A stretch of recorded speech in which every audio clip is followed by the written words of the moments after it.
el sentido cristiano de la muerte en la liturgia y en el arte. Es el título de la presente conferencia, que está estructurada en dos partes. En realidad, primero se trata de una introducción, ¿no?, en la que me referiré al cristiano y la muerte. Y después sí, toda una parte más extensa en la que me referiré a la misa celebrada por los difuntos, que, bueno, en realidad me ocuparé principalmente de los textos y la música que tienen esos textos, ¿no? Pero, volviendo entonces al comienzo, esta primera parte va a ser referida al cristiano y la muerte. Al finalizar el capítulo 15 de la primera epístola a los Corintios, donde hizo una catequesis sobre la resurrección, todo el capítulo 15 está dedicado a esta catequesis, San Pablo escribe, estamos ya en el versículo 54 y vamos a continuar hasta el 57. Y cuando este ser corruptible se revista de incorruptibilidad y este ser mortal se revista de inmortalidad, entonces se cumplirá lo que está escrito. La muerte ha sido devorada por la victoria. ¿Dónde está, oh muerte, tu victoria? ¿Dónde está, oh muerte, tu aguijón? El aguijón de la muerte es el pecado, y la fuerza del pecado, la ley. Pero gracias sean dadas a Dios, que nos da la victoria por nuestro Señor Jesucristo. Entonces, aquí está clarísimo, ¿no? Para el creyente la muerte no es motivo de tristeza. Aquí dice, cuando este ser corruptible se revista de incorruptibilidad y este ser mortal se revista de inmortalidad, entonces se cumple lo que está escrito, la muerte ha sido devorada por la victoria. Entonces, está clarísimo que no es un motivo de tristeza. En definitiva, toda nuestra vida terrena es una preparación para ese momento. Todo lo que hacemos aquí, ¿no?, está orientado a ese momento. Por supuesto que es una preparación, justamente, entonces hay que hacerla bien, ¿no? ¿Y cómo se hace bien esa preparación? Bueno, con una entrega, debe ser confiada y humilde a la santa voluntad de Dios, porque sabemos que Dios quiere nuestro bien, que Dios dice la verdad y que nos muestra Él mismo, nos va llevando por el camino. Entonces, si tenemos esta entrega confiada y humilde, iremos y cuando llegue el momento, ¿no?, de nuestra muerte nos podremos presentar ante el Creador. O sea, no hay la alegría que de eso dimana, ¿no?, es imposible de explicar, ¿sí? No hay posibilidad de explicarlo cabalmente, ¿no? Es una alegría inmensa. Por otro lado, uno se encontrará con el Creador que nos ama y que quiere nuestra salvación. Dios ha hecho todo para nuestra salvación. Bueno, esta esperanza, ¿no?, que suscitó, por ejemplo, esta situación en los cristianos que provenían del paganismo en los primeros siglos, ¿no? Imaginemos, en el paganismo nada de esto era así. No había el conocimiento de la resurrección, y entonces las cosas eran vistas de otra forma. Ahí sí, la muerte podía ser un motivo de la tristeza más grande, ¿no?, pensar en que la muerte estaba allí, en un momento llegaría. Bueno, el Papa Benedicto XVI, en su segunda encíclica, en su segunda carta encíclica, Spe Salvi, se refiere a esta situación, que también es la situación de los paganos hoy, ¿no?, que tal vez tienen su sentido de la vida desdibujado, ¿no?, y triste. Bueno, el Papa dice lo siguiente. Van a ser dos fragmentos, pero Yo voy a hacer un pequeño comentario antes de leer el segundo fragmento. El haber recibido como don una esperanza fiable fue determinante para la conciencia de los primeros cristianos, como se pone de manifiesto también cuando la existencia cristiana se compara con la vida anterior a la fe o con la situación de los seguidores de otras religiones. Pablo recuerda a los efesios como antes de su encuentro con Cristo no tenían en el mundo ni esperanza ni Dios. Efesios 2:12. Naturalmente, él sabía que habían tenido dioses, que habían tenido una religión, pero sus dioses se habían demostrado inciertos y de sus mitos contradictorios no surgía esperanza alguna. A pesar de los dioses, estaban sin Dios y por consiguiente se hallaban en un mundo oscuro ante un futuro sombrío. In nihilo ab nihilo quam cito recidimus. En la nada, de la nada, que pronto recaemos. Dice un epitafio de aquella época. Palabras en las que aparece sin medias tintas lo mismo a lo que Pablo se refería. Soy yo el que habla, ¿no? El que no estoy leyendo. Este epitafio es clarísimo. Es todo lo contrario de lo que ha dicho San Pablo, ¿no? De venir de la nada, de no saber de dónde uno viene, de repente se encuentra aquí en el mundo y un día muere y tampoco sabe, a la nada se vuelve, y eso en un tiempo tan breve, ¿no? Entonces, ¿qué es el sentido? ¿Cuál es el sentido de todo esto, no? En la nada, de la nada, que pronto recaemos. ¿Sí? Comparemos entonces con lo que decía San Pablo, ¿no? La muerte ha sido devorada por la victoria. Y continúa el Papa, ¿no? En el mismo sentido les dice a los tesalonicenses, no os aflijáis como los hombres sin esperanza. La primera carta a los tesalonicenses 4:13. El Papa vuelve más adelante en la encíclica, está hablando de la representación en el siglo III, ¿no? de un sarcófago de un niño, del Señor, de Cristo, como filósofo y como pastor, ¿no? Filósofo que, bueno, la filosofía que había sido, que tenía tantas variantes, ¿no? Había distintos seguidores, distintas filosofías, pero aquí, bueno, se presenta a Cristo como, visto desde esa óptica, como el verdadero filósofo, ¿no? El que dice la verdad, el que es la verdad. Y además como pastor, ¿no? En la antigüedad también había habido, ¿no? la imagen del pastor, alejado de la vida de la ciudad. Bueno, pero el Papa dice lo siguiente, ¿no? Para referirse a eso, dice, pero ahora la imagen del pastor era contemplada en un nuevo escenario que le daba un contenido más profundo. El Señor es mi pastor, nada me falta. Aunque camine por cañadas oscuras, nada temo, porque tú vas conmigo. Salmo 23, ¿no? 22, 1:4. El verdadero pastor, ahora que este domingo hemos celebrado el domingo del buen pastor, es aquel que conoce también el camino que pasa por el valle de la muerte. Aquel que incluso por el camino de la última soledad, en el que nadie me puede acompañar, va conmigo guiándome para atravesarlo.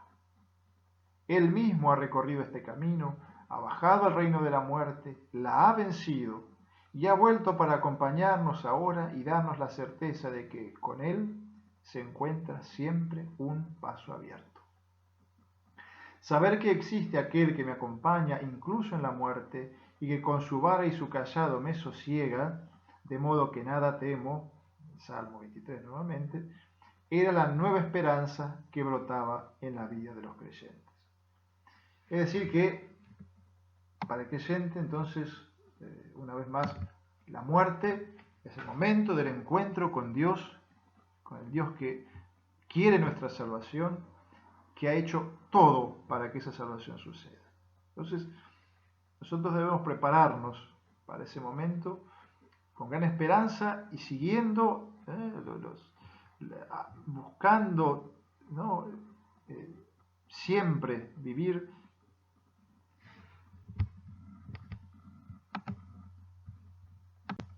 de acuerdo con la santa voluntad de Dios.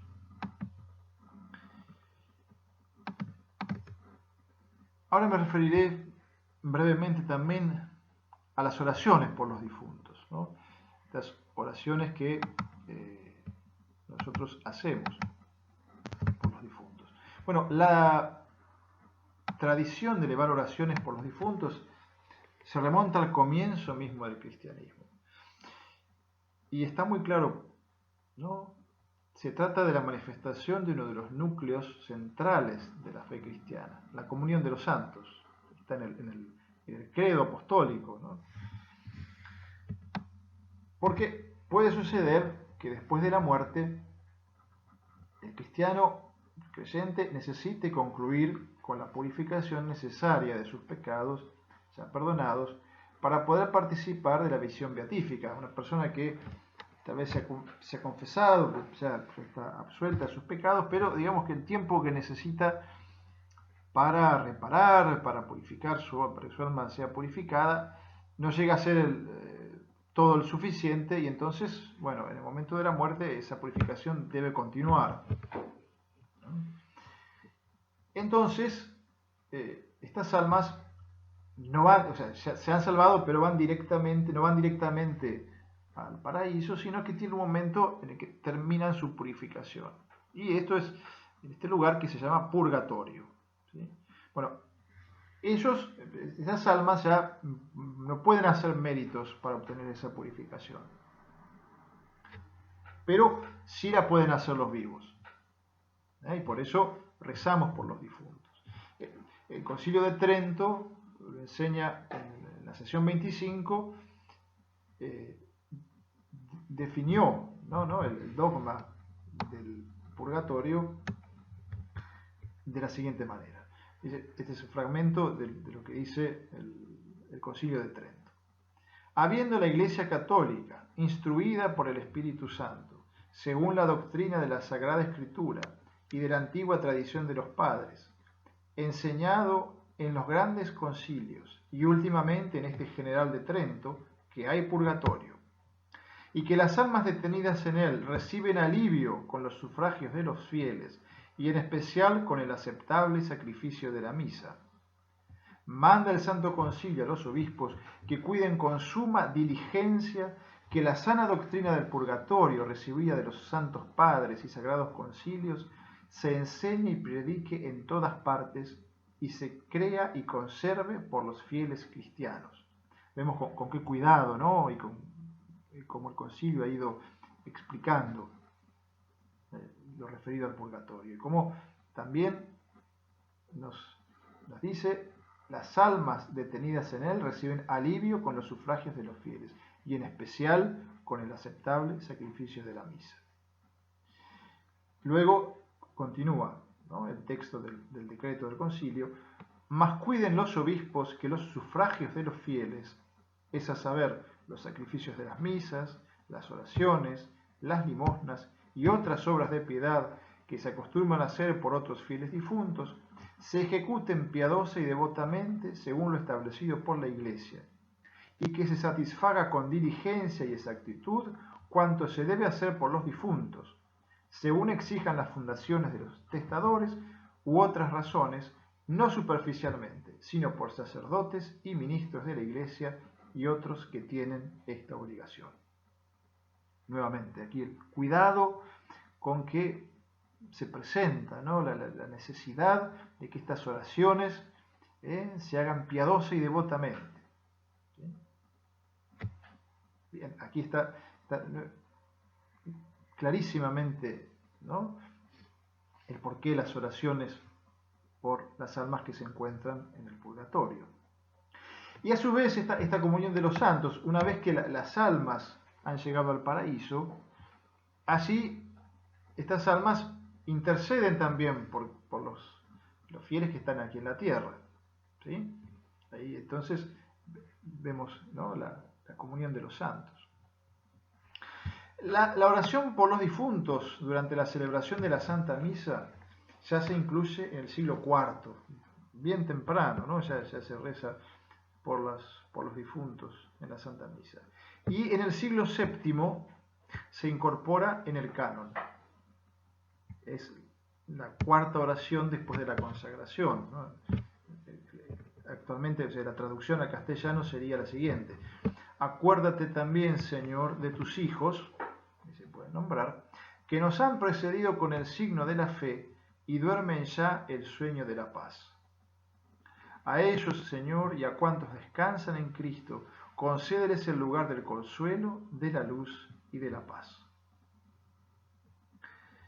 Pero además la liturgia de la Iglesia consagra un día particular para rezar por los fieles difuntos, que desde el siglo X se celebra el 2 de noviembre, por iniciativa del abad San Odón de Cluny, aquel famoso y glorioso monasterio. Así que tenemos aquí, y por otro lado también, entre las intenciones que se pueden presentar, ¿no?, para una celebración de la Santa Misa, uno puede presentar la intención de rezar por el alma de un difunto, o algo que es muy frecuente también, que se rece por las almas del purgatorio, ¿sí? Entonces, aquí tenemos las oraciones, las intenciones de la misa, la oración en todas las misas, ¿no?, el recuerdo de los difuntos, y además el día particular que todos los años se reserva para rezar por los difuntos. Y además está el rezo del oficio, ¿no? El oficio, que son las distintas partes, que está compuesto por distintas partes, que son las oraciones que a lo largo del día se rezan. Actualmente tenemos el oficio de lecturas, las laudes, que son a la mañana, por lo general pueden hacerse juntas, la hora media, que se divide en tres partes, la hora tercia, que son las 9 de la mañana, la sexta, que es el mediodía, y la nona a las 3 de la tarde, las vísperas, que en el caso de las solemnidades hay primeras y segundas vísperas, y las completas antes del descanso, ¿no? Bueno, y aquí en un trabajo que hicieron dos profesoras de la Universidad de Navarra, Julia Baldó Alcós y Julia Pavón Benito, ellas han hecho este artículo sobre este tema. Nos dan unos datos sobre cómo se organizó el oficio de difuntos, que lo voy a leer textualmente, ¿no? A partir del siglo VIII, fíjense que temprano, ¿no?, la oración por los difuntos entró a formar parte del oficio monástico o la disciplina de las horas, ¿no?, el oficio. Más tarde, y a partir del siglo XI, acabaría convirtiéndose en la oración oficial de la Iglesia a favor de los difuntos, siendo recitada como preámbulo de la misa funeral. O sea, antes de la celebración del funeral, el rezo del oficio, ¿no?, y el sepelio en todos los ámbitos, antes de la misa funeral y el sepelio en todos los ámbitos de la comunidad de fieles cristianos. O sea, todos los cristianos rezan, ¿no?, por los difuntos, el oficio de difuntos que tiene lugar en el momento en que fallece, ¿no?, un fiel.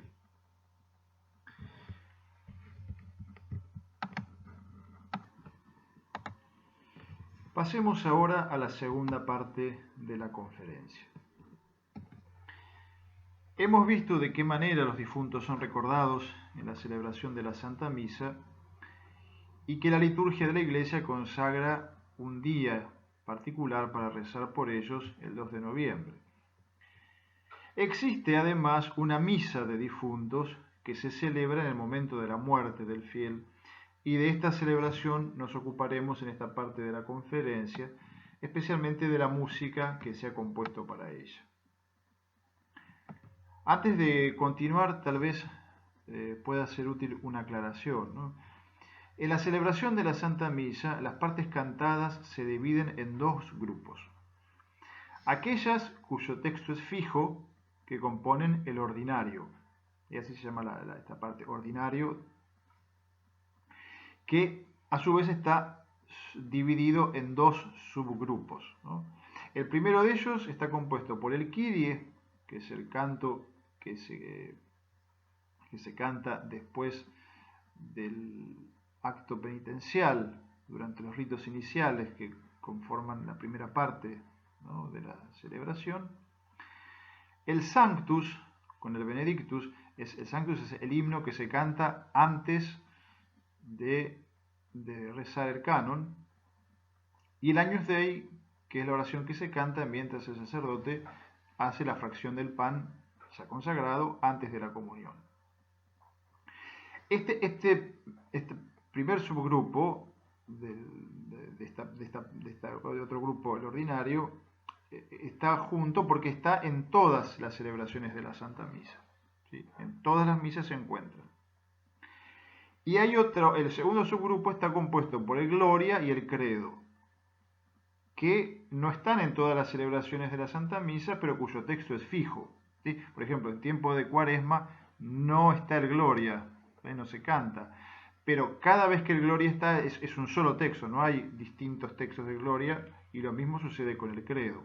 El Credo se reza en las solemnidades y en los días que, digamos, que no se celebra o que son misas durante los días de semana, por ejemplo, si no son solemnidad, no se reza, pero es un solo texto.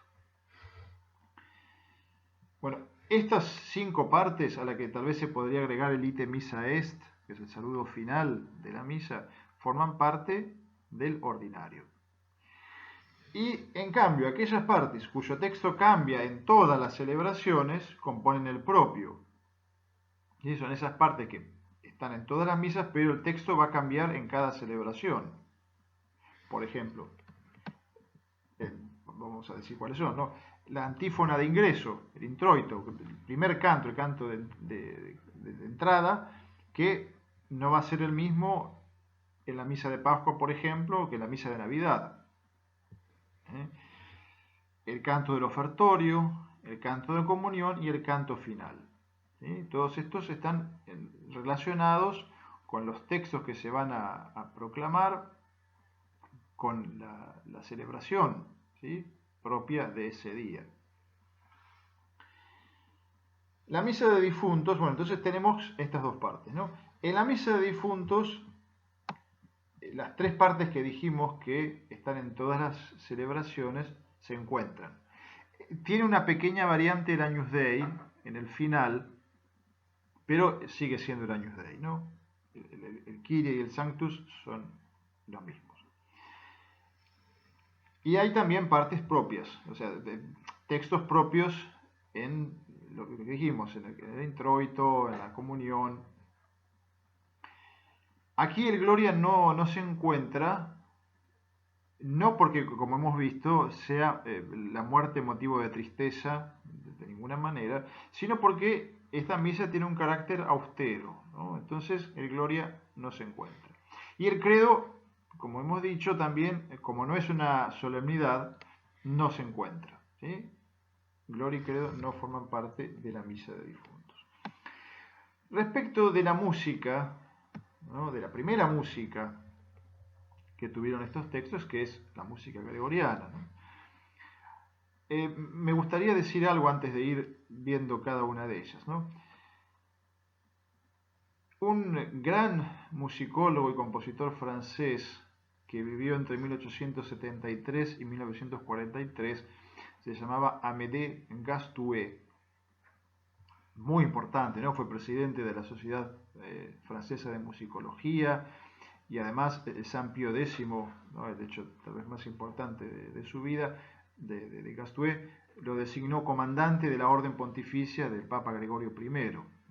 Bueno, él estudió muchísimo el canto gregoriano, y para ver, porque de todo lo que nosotros tenemos, ¿no?, que conforma el corpus del canto gregoriano, ha sido escrito a lo largo de muchos siglos, ¿no? Desde el momento en que el Papa San Gregorio Magno comienza con su tarea de recolección de todos los cantos que existían, ¿no?, y los agrupa y los guarda en el antifonario, y además de todo lo que él impulsa, el canto litúrgico, y que a partir de él el canto litúrgico toma la forma, ¿no?, que nosotros conocemos, que después se llamó en homenaje a él canto gregoriano, ¿no? A partir de su pontificado, que es entre los años 590 y 604. Bueno, a partir de allí, ¿no? A lo largo de muchos siglos se compusieron cantos de acuerdo a estas características, ¿no? Que nosotros llamamos cantos gregorianos. De hecho, en el Kyriale, que es el libro en el que se reúnen por ejemplo, los ordinarios de todas las misas gregorianas y otros cantos más, tenemos ejemplos de gregorianos del siglo XVII, ¿no? Bueno, Gastué estuvo viendo, a ver los más antiguos, de qué época eran, ¿no? Para establecer bien de qué siglo, a partir del séptimo en adelante. Bueno, vio que los de la misa de Requiem están entre los más antiguos, son justamente del siglo VII. O sea, bien, fíjense que es el primer siglo del canto gregoriano, ¿no? El siglo VII. Prácticamente todos. El Kyrie es posterior, el Kyrie de la misa de difuntos.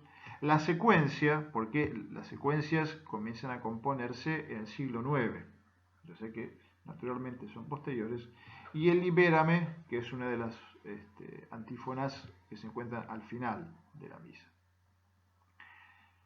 Bueno, juntamente con la música gregoriana de estos textos, a partir del siglo IX, que comienza en el periodo románico, luego el gótico, y allí en adelante siguen los distintos periodos, también estos textos litúrgicos se ha compuesto música para ellos con otros estilos, ¿no? Por ejemplo, la polifonía. Bueno, el caso es que los primeros requiems polifónicos fueron compuestos en tiempos del mal llamado Renacimiento. Sería motivo de una larga explicación para demostrar que errado que es ese nombre, ¿no? Pero en este caso, como para ubicarnos, en la música comienza a partir del siglo XV y llega hasta finales del siglo XVI. Bueno, durante el Renacimiento, por ejemplo, que se componen los primeros requiems polifónicos, se componen alrededor de 45 requiems con estas características.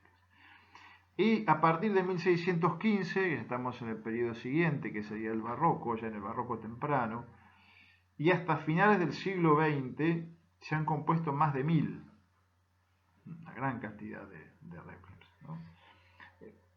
Por otro lado, la melodía, por ejemplo, la secuencia es tal vez el fragmento más conocido, ¿no?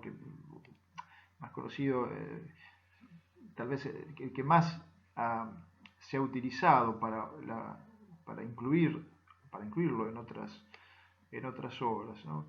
Y tenemos el caso de dos obras que quería nombrar nada más, las dos son del siglo XIX. La Sinfonía Fantástica de Héctor Berlioz, bueno, él ahí toma, después lo vamos a ver, ¿no? más en detalle, las dos primeras estrofas de esta secuencia tienen una melodía que es la que toma prácticamente completa para incluirla Berlioz en la sinfonía. Y otra forma, ¿no? Es la de la Totentanz de Franz Liszt, en la que él toma esa melodía para componer toda la obra. O sea, toma esa melodía y a partir de allí construye toda la obra, una obra para piano y orquesta. Bueno, vamos a pasar ahora, sí, ya a la misa, ¿no? La misa de difuntos. La primera parte es el introitus, ¿no? El introito es la primera parte de la misa que además es cantada. La primera parte es la primera parte cantada y que, como dijimos, forma parte del propio. ¿Sí? Ya ese primer canto con su texto y con su música da el carácter a la celebración. Bueno, justamente por eso el texto que tiene la misa de difuntos es específico para la misa de difuntos. Y fíjese que la primera palabra del texto en latín ha dado su nombre a toda la misa. Requiem, descanso. Requiem aeternam dona eis Domine. Así comienza el introito en latín. La traducción al castellano sería la siguiente. Tiene una estructura, primero tenemos una antífona luego viene dos versículos del Salmo 65 o 64 y luego vuelve la antífona, ¿sí? Dice así, de esta forma: Dales, oh Señor, el descanso eterno, y brille para ellos la luz perpetua. Continúa ahora con el Salmo 65, versículos 2 y 3. Tú mereces un himno, oh Dios, en Sión, y que se te ofrezca un sacrificio en Jerusalén. Escucha mi oración. Todos los mortales acuden a ti. Y vuelve la antífona. Dales, oh Señor, el descanso eterno, y brille para ellos la luz perpetua. Esta antífona tiene una forma de canto neumática, y ahí voy a hacer una aclaración, ¿no? El canto gregoriano, nosotros podemos ver todas sus características. Una de ellas es la forma del canto.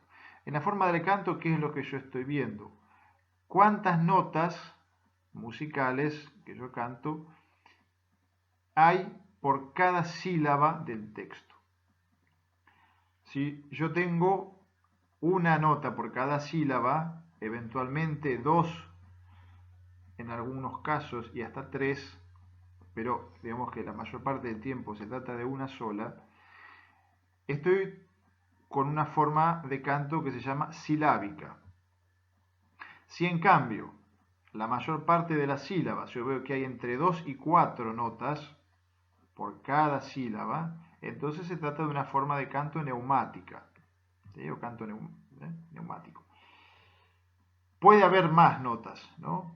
Pero para llegar a la última de las formas de canto se necesita como mínimo 10 notas por cada sílaba, y de allí puedo llegar a muchas más de 30. Bueno, en ese caso la forma de canto es melismática.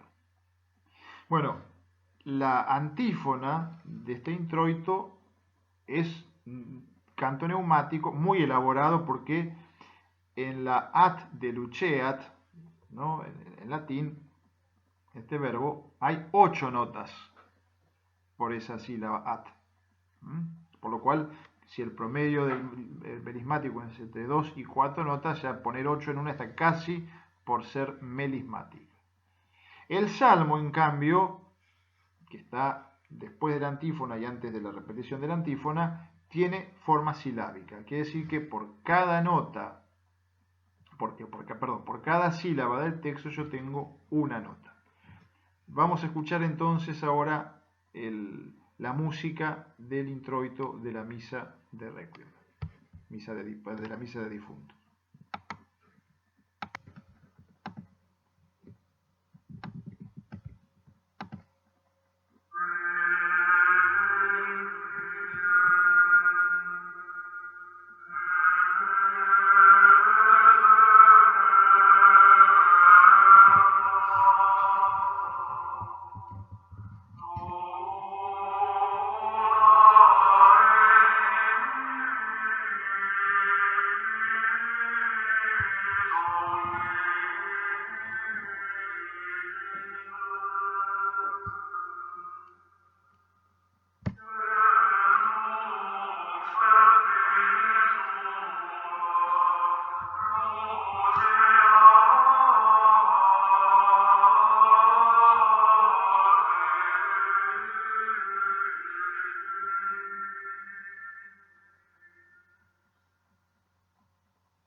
Con la aparición de la polifonía, como habíamos dicho en el siglo IX, se compuso música con esa textura musical para los textos litúrgicos, que no quiere decir que se excluían de ninguna forma los cantos del canto gregoriano, del repertorio del canto gregoriano, sino que eran otra versión musical de los mismos. El primer requiem polifónico que conocemos fue escrito en 1461 por Johannes Ockeghem, que vivió entre 1410 y 1497, y es uno de los compositores más representativos de la segunda generación franco-flamenca. El mal llamado Renacimiento suele dividirse en 5 o 6 generaciones franco-flamencas, y el gentilicio, es porque la mayor parte de los compositores, sobre todo de las 3 primeras generaciones, nacieron en la zona oriental de Francia, occidental de Alemania, ahí, como formando toda una franja que incluía también a Luxemburgo, Bélgica, parte de Holanda y Borgoña, que durante un tiempo era una parte independiente del Reino de Francia, pero que después volvió, había sido un feudo del Reino de Francia, y en un momento volvió nuevamente a la corona. Bueno, toda esa zona, en esa región, nació la mayor parte de los compositores, ¿no?, de estas primeras 3 generaciones,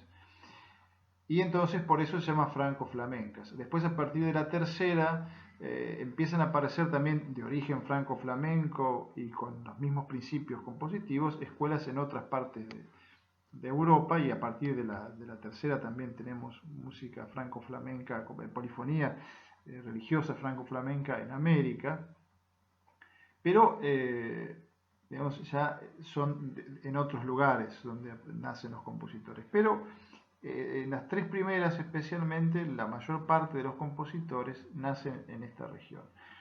En el caso de la segunda, entonces Johannes Ockeghem es uno de los compositores más representativos, ¿no? En la época, la polifonía es solista. ¿Esto qué quiere decir? Que cada línea melódica, cada melodía que yo tengo es cantada por una sola persona, ¿sí? Bueno, nosotros vamos a escuchar el mismo texto que hemos escuchado recién, cantado con la forma de canto gregoriano, pero ahora con polifonía.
pasamos ahora al Kyrie.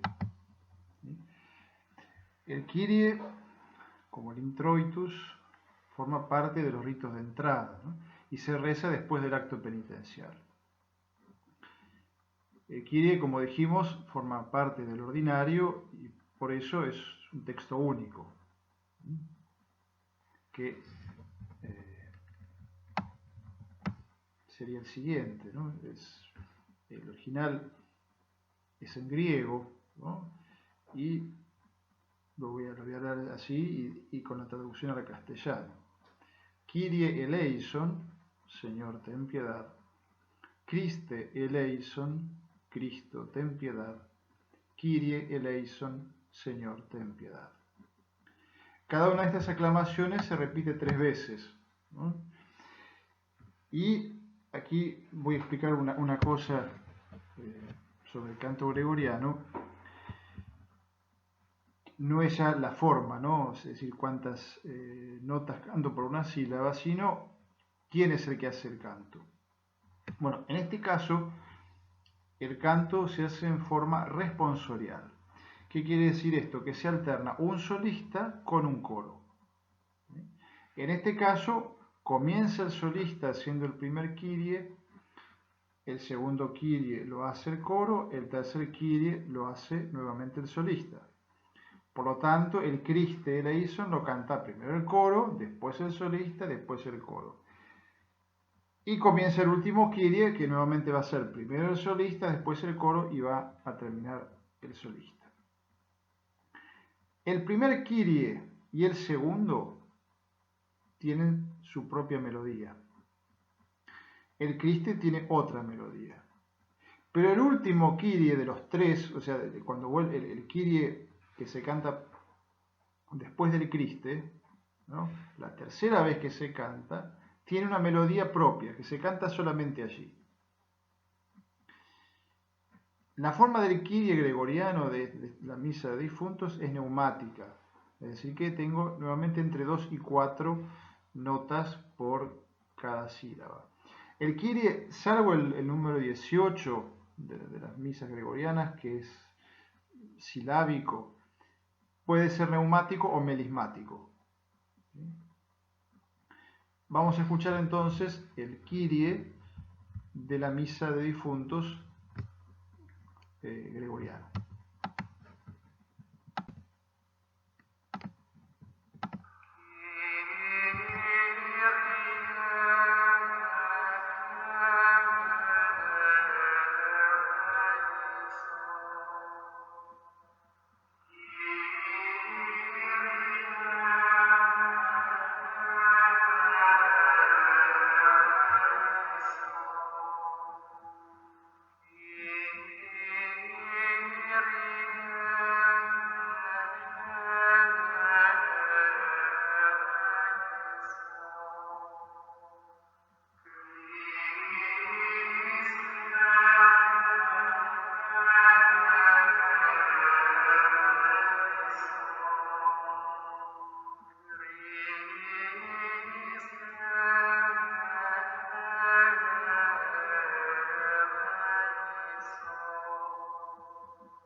Ahora vamos a escuchar una versión polifónica del Kyrie para la misa de difuntos.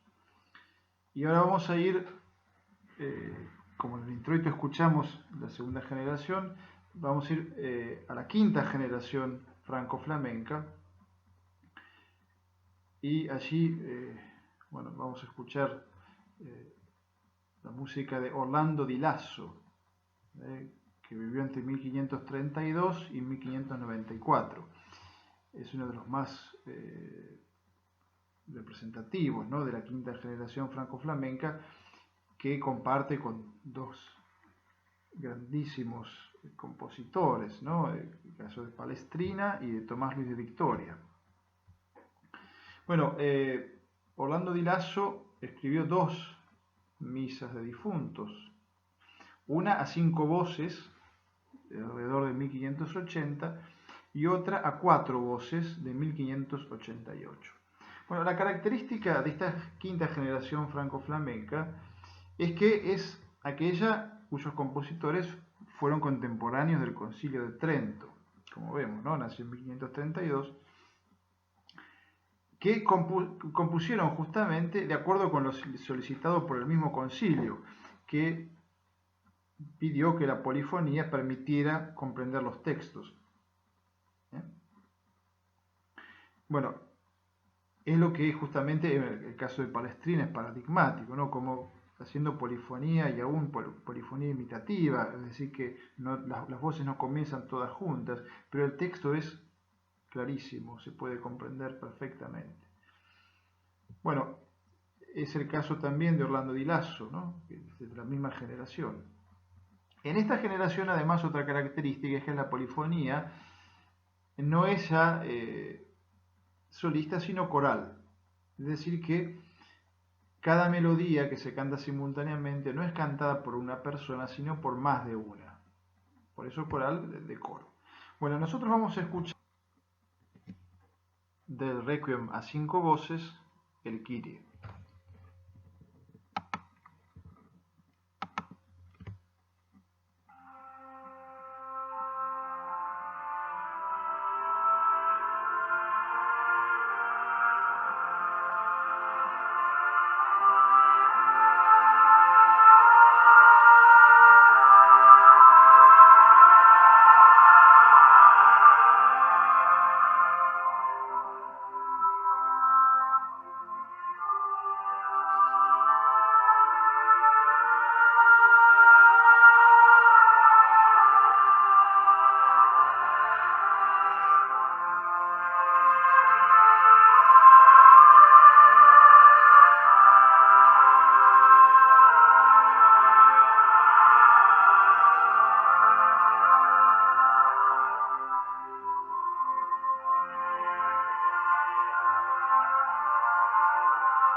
Pasemos ahora a la siguiente parte, el graduale o gradual en castellano. Aquí ya estamos en la liturgia de la palabra, que es la parte de la celebración de la Santa Misa que continúa a los ritos iniciales. El graduale es el canto que sigue a la lectura bíblica, ¿no? Y su nombre se debe al hecho de que era cantado en las gradas del ambón, ¿no? Gradas o escalones. Es la segunda parte del propio, ¿sí? Porque está en relación con lo que se ha leído, ¿sí? Por eso, y como cada día las lecturas van cambiando, también entonces el graduale, que se lo puede conocer con el nombre de Salmo responsorial. Ahora vamos a ver qué significa responsorial en relación con la forma en que quiénes son los que cantan. En la misa de difuntos, el texto del graduale es el siguiente. La antífona dice: dales, oh Señor, el descanso eterno, y brille para ellos la luz perpetua. Es el mismo del introitus, ¿no? Pero vamos a ver que aquí tiene otras características, la melodía es otra. Y el Salmo dice: el justo dejará un recuerdo estable, no habrá de temer las malas noticias. Bueno, este es el texto del graduale, segunda parte del propio.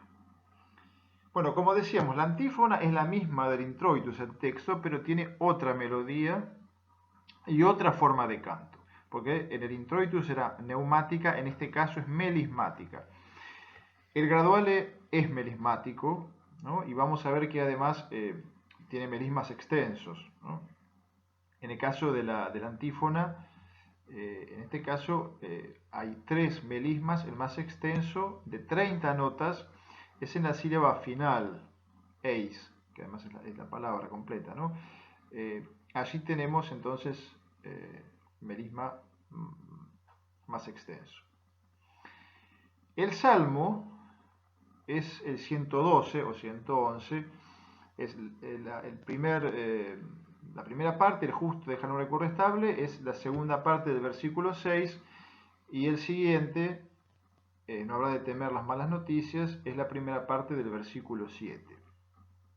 Como decíamos, también es melismático, como por la antífona, pero el melisma más extenso, tiene 37 notas, y se encuentra en la sílaba ter de la palabra eternam. ¿Cómo se canta el graduale? Bueno, el coro comenzaba cantando la antífona, luego el solista cantaba el salmo. Se hacía una repetición casi completa de la antífona, de que la hacía el coro, el solista cantaba nuevamente el versículo y en la frase final el coro cantaba junto a él. Entonces, esta forma de alternar el canto entre el coro y el solista se llama responsorial. Desde el siglo XIII se vio que era mejor no hacer la repetición, por lo cual el coro cantaba la antífona, el solista el primer versículo del Salmo y luego el solista y el coro cantaban el segundo versículo del Salmo. Bueno, de esta forma lo vamos a escuchar.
Enseguida después del graduale se canta el Tractus, o tracto en castellano. Como sucede en el tiempo litúrgico de Cuaresma, en la celebración de la Santa Misa de Difuntos, el Tractus ocupa el lugar del Aleluya. Este reemplazo se debe, como hemos dicho antes, al carácter austero de la celebración. El Tractus es el canto que precede a la proclamación del Santo Evangelio. Estamos en el momento, ¿no?, de la liturgia de la palabra, ¿no?, que ya ha comenzado con la primera lectura.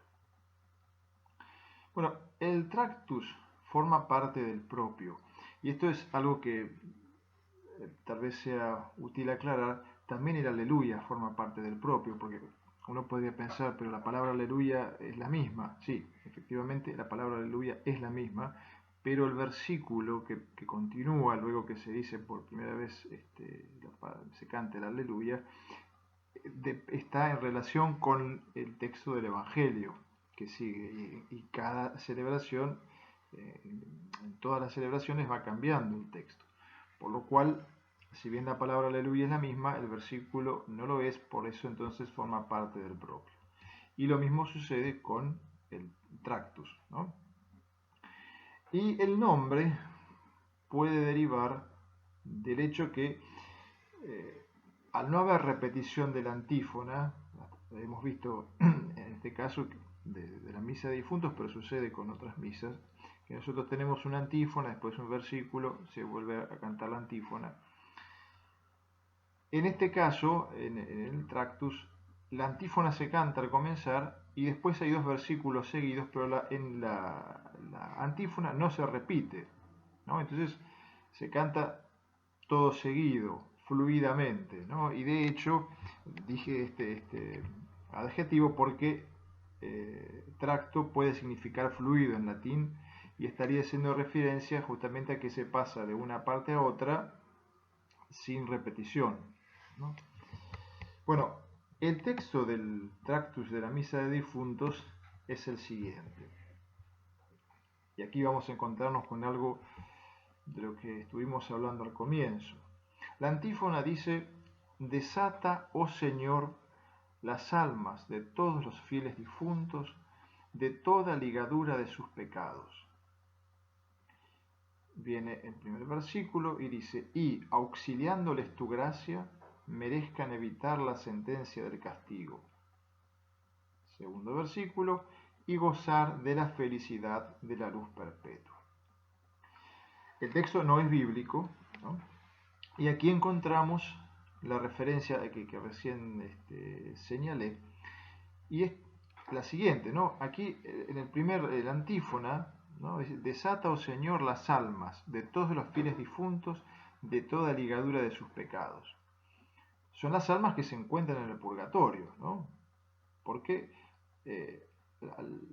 digamos, tal vez no han tenido el tiempo, ¿no?, de hacer penitencia aquí, o de reparar sus pecados, y entonces se encuentran allí todavía. Esta ligadura de sus pecados son las consecuencias, ¿no? Entonces, al rezar nosotros y suplicar: desata, oh Señor, las almas de todos los fieles difuntos, ¿no?, de toda ligadura de sus pecados, estamos aquí haciendo lo que decíamos, ¿no? Esta es la comunión de los santos. Los fieles que están todavía aquí en la tierra rezan, ¿no?, deben rezar por los fieles difuntos, ¿no? Y aquí entonces lo encontramos en la antífona del Tractus, ¿no? El Tractus de la Misa de Difuntos tiene forma de canto melismática. En el caso de la antífona, que es cantada por el coro, hay dos y son relativamente breves. De hecho, uno tiene 10 notas, el segundo, que es lo mínimo para hacer un melisma, y el primero, tiene 12 notas. En cambio, los versículos que son cantados por el solista, por ejemplo, el último de todos, que es el segundo versículo, tiene 38 notas, bastante más extenso. Vamos a escuchar entonces la música con el texto del Tractus de la Misa de Difuntos.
Luego del Tractus se encuentra la secuencia.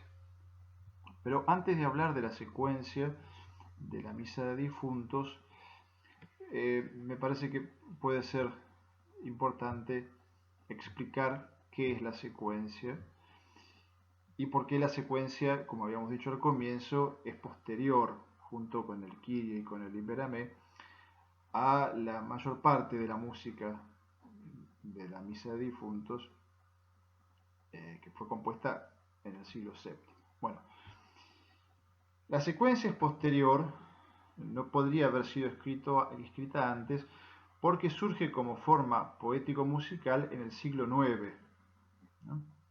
Y es una de las 4 nuevas formas poético-musicales con música gregoriana que surgen en el período románico. El período románico es el que sigue al período patrístico. El patrístico es el período en el que nace el canto gregoriano.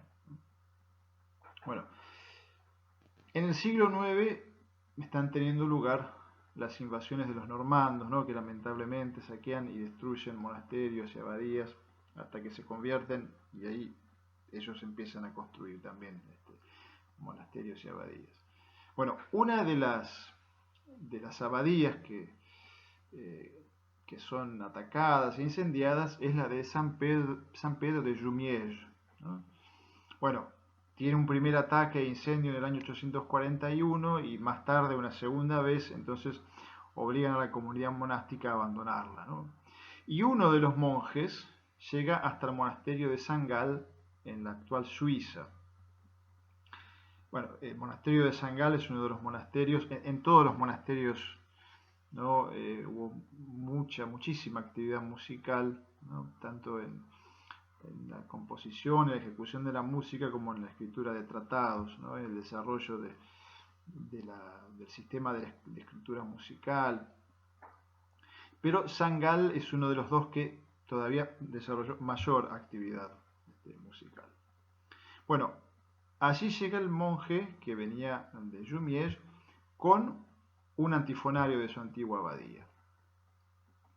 En Saint-Gall formaba parte de la comunidad del beato Notker, ¿no? Notker nace alrededor del año 840, muere en 912, era un monje músico. Y Notker tenía dificultad para memorizar los melismas, ¿no? Esta serie de notas hemos visto ejemplos de 38 notas por ahí, pero hay más extensos, ¿no? Bueno, a él le resultaba dificultoso memorizar. Entonces él ve el antifonario que venía de Jumièges y encuentra que los melismas del Aleluya, por ejemplo, tenían un texto, con lo cual era más sencillo memorizarlos. Especialmente el texto, el melisma final del Aleluya, es el famoso Jubilus. Bueno, ahí encuentra que hay texto escrito. Entonces es más fácil, ya no es melismático, o sea, hay un texto por cada nota, ¿no? Y entonces, cantando con texto es más sencillo memorizarlo. Él se pone muy contento y empieza también a escribir textos para los melismas. Bueno, este es el origen de la secuencia. ¿Por qué secuencia? ¿Por qué se llama secuencia? Porque sigue, del verbo seguir, sigue al canto del Aleluya, ¿sí? De hecho, en un determinado momento se va a cantar aparte, ¿sí? No va a ser el Jubilus con texto, sino que va a ser una forma aparte. Bueno, la secuencia se fue ampliando, no tanto el texto como la música, y llegan al máximo desarrollo formal en la abadía de Saint-Victor en París en el siglo XII.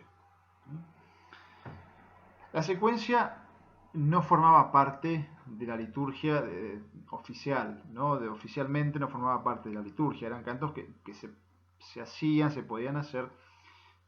Pero bueno, el Concilio de Trento pensó en incluir 3 de ellas, o sea, así de forma definitiva. La secuencia de la misa de Pascua, la secuencia de la misa de Pentecostés y la secuencia de la misa de Corpus Christi, que son las que, digamos, pertenecen a esta época. Y también la de la misa de difuntos, que es un poco posterior. Bueno, de esta secuencia de la misa de difuntos nos vamos a ocupar ahora.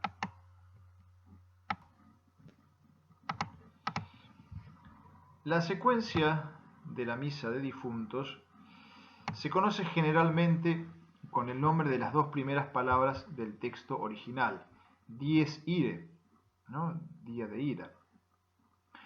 Y se suele atribuir el texto al beato Fray Tommaso da Celano, franciscano, que fue el primer biógrafo de San Francisco de Asís, a quien conoció, porque Fray Tommaso vive alrededor del año 1190 y 1260. El texto está compuesto por 17 estrofas de 3 versos, ¿no? Cada estrofa, que tienen rima continua. Quiere decir que los versos de cada estrofa terminan con la misma sílaba. No, van cambiando en cada estrofa, ¿no? Pero dentro de la misma estrofa, los 3 versos terminan con la misma sílaba. En este caso hay un mínimo cambio en la estrofa 15, porque el primer verso termina con la sílaba ta, mientras que el segundo y tercero con la sílaba tra. Pero es un detalle, ¿no? Mínimo. Y además es rima oxítona. Quiere decir que se trata, las palabras finales de cada verso son palabras graves, o sea que tienen el acento en la penúltima sílaba. Hay 3 estrofas más que se indican como escritas posteriormente y que están formadas por 2 versos cada una. Yo he visto textos en los que aparecen agrupadas esas estrofas como 2 estrofas de 3 versos cada una. Pero la rima cambia cada 2. Y por otro lado, la partitura consultada en el Kyriale señala la marcación cada 2, porque cada vez que termina una estrofa en la partitura aparece una doble barra, ¿no? En este caso aparece cada 2, por lo cual esa es la división correcta. La música está estructurada de la siguiente manera. Cada estrofa de 3 versos, desde la primera hasta la 17, tiene una melodía para cada uno de estos versos, ¿no? Es decir, tengo en la estrofa 1 la melodía para el primer verso, otra melodía para el segundo y otra melodía para el tercero. Esta forma, esta estructura de texto y música del canto gregoriano se llama forma estrófica.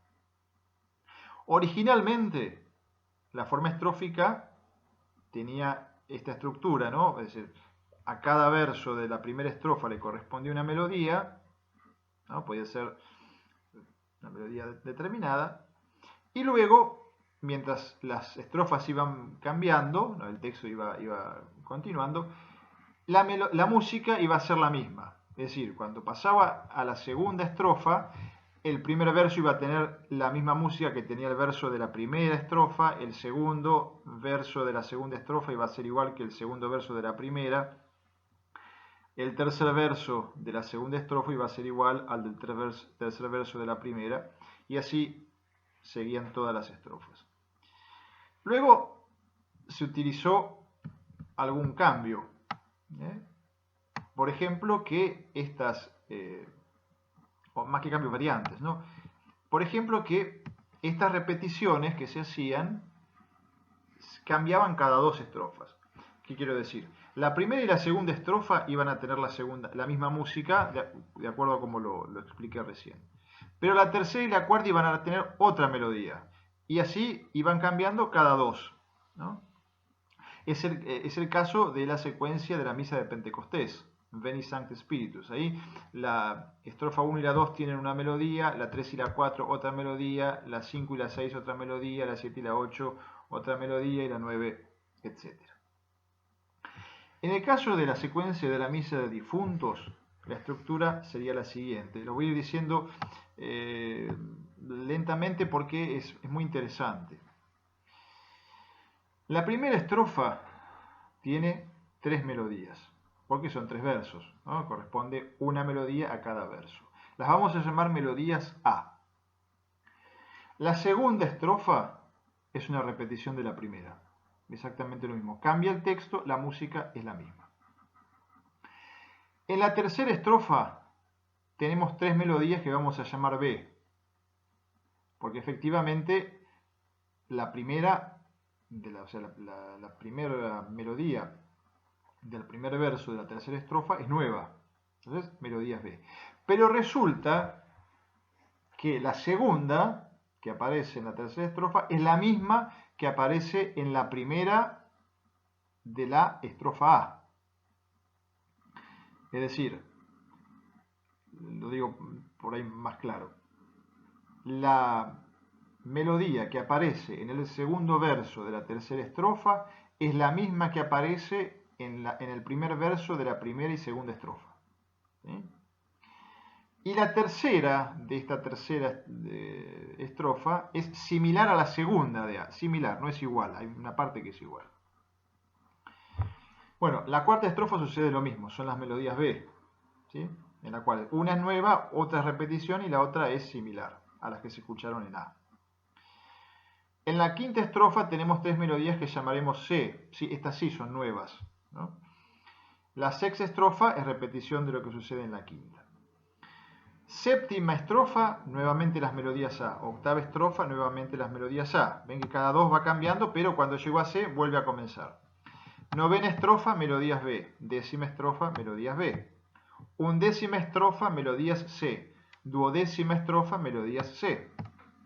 Decimotercera estrofa, melodías A. Decimocuarta estrofa, melodías A. Decimoquinta estrofa, melodías B. Decimosexta estrofa, melodías B. La decimoséptima estrofa tiene las melodías C. La decimoctava, que ya es de 2 versos, tiene melodías D. La decimonovena, que también es de 2 versos, melodías E. Pero aquí la segunda melodía es igual a la segunda melodía de D. Y la 20ª estrofa, también de 2 versos, serían las melodías F. Y luego el Amén. Bueno, como forma de canto, la secuencia tiene forma silábica. Recordamos, ¿no?, que en principio habían surgido las secuencias como textos que se ponían a los melismas, por lo cual no son melismáticas las secuencias. En este caso es una forma silábica elaborada. Para ser silábica tiene que haber entre una y 3 notas por cada sílaba, pero puede haber cantos gregorianos silábicos en los que todo el tiempo hay una sola nota por cada sílaba, eventualmente 2, y otras, como es este caso, en las que hay algunas sílabas con hasta 3 notas, las vemos con cierta frecuencia. En este caso, en la primera y la tercera melodías de las melodías B hay sílabas de hasta 3 notas. Y por último, en la A del amén final hay 5 notas. Ahora, así como para la forma melismática, un solo melisma que haya en el canto hace que ya el canto sea melismático, en el caso de un neuma, como en este caso que es de 5 notas, no determina que el canto sea neumático, ¿no? Si es uno solo que aparece en texto, no podemos decir que sea neumático. En todo caso, cuando se hace la descripción, ¿no?, del análisis de la obra, se puede decir, bueno, es silábica, hay un neuma en la A final del amén. Bueno, yo voy a leer ahora el texto, y lo voy a leer en traducción, por lo cual la rima se pierde y no es lo mismo, ¿no? Pero me interesaría leerlo todo y después, antes de escuchar la obra, la secuencia, me gustaría comentarlo, porque creo que es uno de los textos más bellos y más conmovedores, ¿no?, de toda la misa de difuntos. Día de ira será aquel día en que el mundo será reducido a cenizas, tal como atestigua David y la Sibila. ¿Cuánto se va a temblar cuando vendrá el juez a juzgar severamente a todos? La trompeta, esparciendo un sonido asombroso por la región de los sepulcros, llamará a todos ante el trono. Muerte y naturaleza quedarán atónitas cuando la criatura resurgirá para responder al juez. Se presentará el libro escrito, en el que se contiene todo, con el que el mundo será juzgado. Así, cuando se siente el juez, se revelará todo lo escondido, nada quedará impune. ¿Qué voy a decir entonces yo, mísero? ¿A qué abogado voy a rogar, cuando tampoco el justo estará seguro? Rey de tremenda majestad, que a los que salvas, salvas gratis, sálvame, fuente de piedad. Recuerda, oh buen Jesús, que soy la causa de tu venida. No me pierdas en aquel día. Buscándome, te sentaste cansado. Me redimiste sufriendo en la cruz. Que no sea en vano tanto esfuerzo. Juez de la justa venganza, concédeme el don del perdón antes del día del juicio. Gimo como culpable, la culpa enrojece mi cara. Perdona al suplicante, oh Dios. Tú que absolviste a María y escuchaste al ladrón, también a mí me diste esperanza. Mis plegarias no son dignas, pero tú que eres bueno, obra con bondad, para que no me queme en el fuego eterno. Dame un puesto entre tus ovejas y sepárame de los cabritos, colocándome a tu derecha. Arrojados los malditos al fuego terrible, llámame con los benditos. Rezo suplicante y humilde, mi corazón está triturado como la ceniza. Cuida de mi hora final. Aquel día de lágrimas, cuando de las cenizas resurgirá para el juicio el hombre culpable, a este pues perdónale, oh Dios. Piadoso Señor Jesús, dales el descanso. Amén. Bueno, este texto de una profundidad maravillosa es, ¿no?, la descripción que hace, bueno, particularmente, personalmente, me parece bellísima, ¿no? Sucede que aquí, hasta este momento, en la misa de difuntos, son los fieles que están aquí en la tierra, los que rezan por el alma de quien ha muerto. Pero en el caso de la secuencia, parecería que es el alma de quien está vivo, que está pensando, está reflexionando una meditación, ¿no?, sobre el final de su vida y sobre el final del mundo, y entonces es él mismo el que está rezando, el que está pidiendo, ¿no? Entonces, en los primeros seis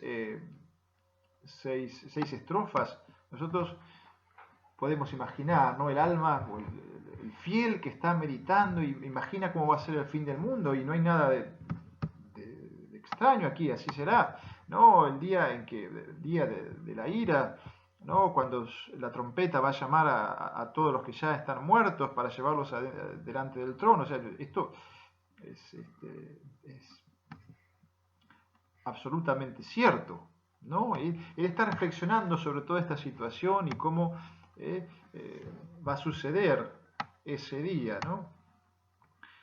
Y de repente él empieza a ver, bueno, ¿y qué será de mí? Cuando suceda todo esto que dice en las primeras estrofas, dice, bueno, ¿y qué será de mí en ese momento?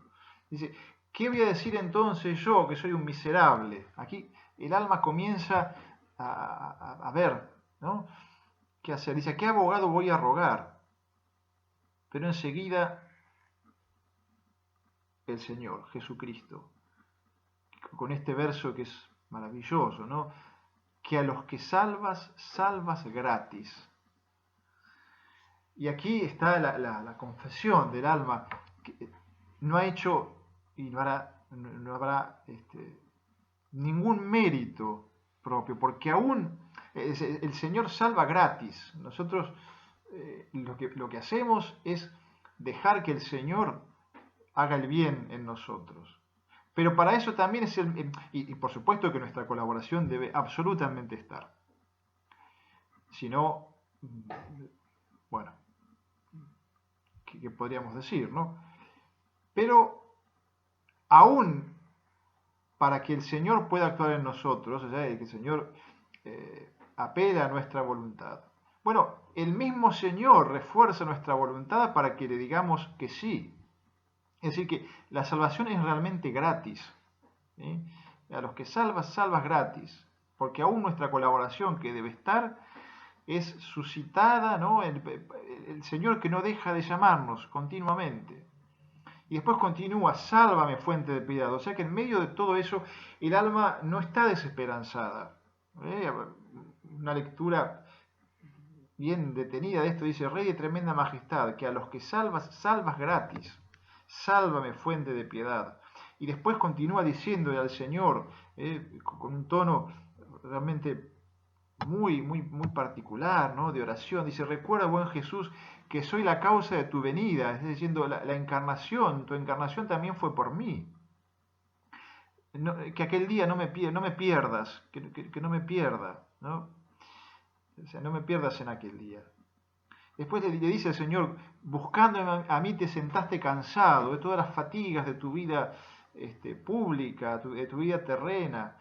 Sufriste en la cruz por mí. Y dice que todo este esfuerzo que has hecho por mi salvación, que no sea en vano. ¿Sí? Mire con qué confianza el alma se dirige al Señor. Y vuelve a recordarlo, ¿no? Juez de la justa venganza, o sea, concédeme el don del perdón. El alma está pidiendo antes del día del juicio, que pueda llegar perdonado. Y además, lo necesario, ¿no?, de reconocerse. Dice, gimo como culpable. O sea, no hay nada que decir. Yo soy un pecador. La culpa enrojece mi cara. Perdona al suplicante, oh Dios. Pero sé que soy un pecador y pido perdón. Y además la esperanza se renueva, porque dice, tú que absolviste a María Magdalena, ¿no?, que absolviste a Magdalena, y escuchaste al buen ladrón que estaba ahí muriéndose y dijiste, hoy estarás conmigo en el paraíso. Entonces termina diciendo, también a mí me diste esperanza. Yo veo estos ejemplos y me da esperanza de que pueda obtener el perdón, ¿no? Soy un pecador, quiero ser perdonado, o sea, voy a enmendarme, voy a dejar que todo lo que no es bueno para vivir de acuerdo a tu santa voluntad.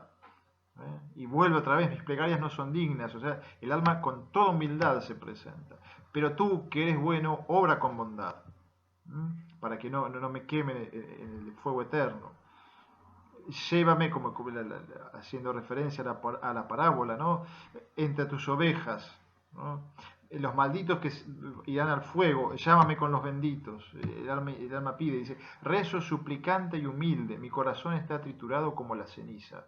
El recuerdo de los pecados, ¿no? Me está dejando ahí. Yo veo que en un momento me presentaré a ti. Bueno, perdón, Señor, perdóname, tú que has hecho todo esto, ¿no? Aquel día de lágrimas, cuando de las cenizas resurgirá para el juicio el hombre culpable. A este, pues, perdónale, oh Dios. ¿Sí? La esperanza siempre está ahí. La estrofa 20 parecería que, o por lo menos en una posible interpretación personal, ¿no? Pareciera que aquí el alma ya queda en silencio y ahora sí es la asamblea la que reza, porque dice, piadoso Señor Jesús, dales el descanso, ¿no? Amén. Podría ser también el alma que se refiere a los demás, ¿no? Pero tal vez podría llegar a ser que fuese, una vez que termina el alma, dice, a este pues perdónale, oh Dios, la asamblea responde, piadoso Señor Jesús, dales el descanso. Amén. Bueno, nosotros vamos a escuchar ahora la secuencia con su música.